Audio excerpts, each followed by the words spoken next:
YCP నేతలు చేస్తున్న వ్యాఖ్యల పట్ల డిప్యూటీ సీఎం పవన్ కళ్యాణ్ ఆగ్రహం వ్యక్తం చేశారు. ఆ వ్యాఖ్యల పట్ల సీరియస్ అయ్యారు. ప్రకాశం జిల్లా పర్యటనలో భాగంగా పలు అభివృద్ధి కార్యక్రమాలకు సంబంధించి అక్కడ కార్యక్రమంలో పాల్గొనగా ఇటీవల వైసీపీ నేతలు చేస్తున్న వ్యాఖ్యల పట్ల ఆగ్రహాన్ని వ్యక్తం చేశారు. తాము మళ్ళీ అధికారంలోకి వస్తే ఇష్టారీతిన వ్యవహరిస్తామంటూ, అంతు చూస్తామంటూ, అలాగే చాలా విషయాలకు సంబంధించి బెదిరిస్తూ ఉన్నారు. అసలు అధికారంలోకి రావాలి కదా వైసీపీ, అధికారంలోకి ఎలా వస్తారని అనుకుంటున్నారు? ఒక్కసారి అధికారాన్ని ఇచ్చినందుకే కదా ప్రజలను భయభ్రాంతులకు గురి చేశారు, రౌడీజం చేశారు, రాజకీయం చేయకుండా గుండాయిజం చేశారు. ఇవన్నీ చేశారు కాబట్టి ఇవాళ ఆ సీట్లు ఇచ్చారు ప్రజలు.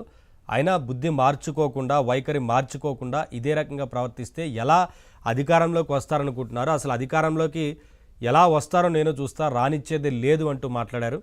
అలాగే పలు విషయాలకు సంబంధించి కూడా ఆ సభలో మాట్లాడుతూ వచ్చారు. ఒకసారి ఏమన్నారో చూద్దాం, ఆ తర్వాత ఇవాటి డిబేట్ని కంటిన్యూ చేద్దాం. మీరు కనుక భయభ్రాంతుల్ని క్రియేట్ చేస్తే దాన్ని ఎదుర్కొనే కదా ఇక్కడ దాకా వచ్చాం. మీకు 151 సీట్లు వచ్చినప్పుడు కదా, నేను 2 చోట్ల ఓడిపోయినప్పుడు కదా మేము ఎదుర్కొని బలంగా నిలబడింది. అంటే గుండెల్లో ఎంత దమ్ము ఉండాలి, రక్తంలో ఎంత వేడి ఉండాలి మీలాంటి వాళ్ళని తట్టుకోవాలంటే.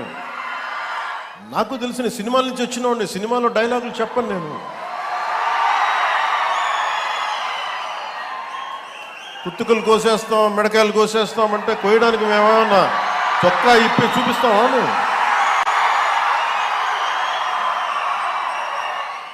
ఖచ్చితంగా మీరు అద్భుతమైన పాలన చేసి కనుక ఉండుంటే మీరు 11 సీట్లకు వచ్చేవాళ్ళు కాదు. మీరు